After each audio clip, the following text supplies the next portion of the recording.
اولا دوستان فکر میکنم مثلا کار نظامی کردن با اسرائیل پلی استیشن بازی کردنه.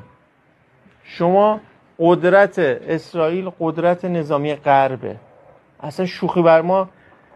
سال گذشته یکی از دوستان حزب الله به ما میگفت شما ایرانی اصلا در نادانی به سر میبرید در مورد قدرت اسرائیل شوخی میکنید و دارید میبینید چجوری داره، یعنی نیروی حزب الله رو ترور میکنه. قبل از اینی که خود اینا بدونن چه خبره اعلام میکنه که ترور موفقیت آمیز بود یا نه. ماجرای پیجر، ماجرای بقیه اوصافی که داره، F-35 خب یه چیزیه توی دنیای امروز. F-35 یک چیزی. الان اسرائیل برای زدن ستاره خلیج فارس که جزو بانک اهداف اصلیه یکه که 70% پمپ بنزین کشور از مدار خارج میشه.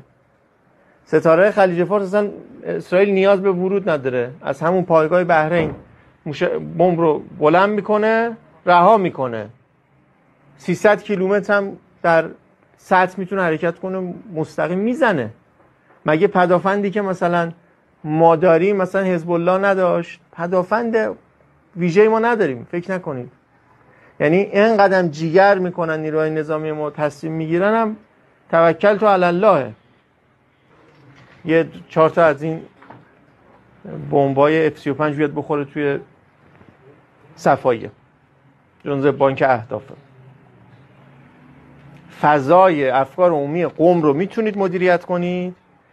ما الان دوستانمون امشب تماس گرفتن سوریان، آوارگان شیعه علاقمند به حزب الله که الان تو هتلای دمشق ساکنن، بالا تا پایین همه جا دارن فحش میدن.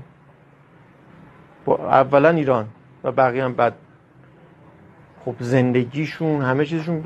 جنگ رو خیلی شوخی گرفتیم.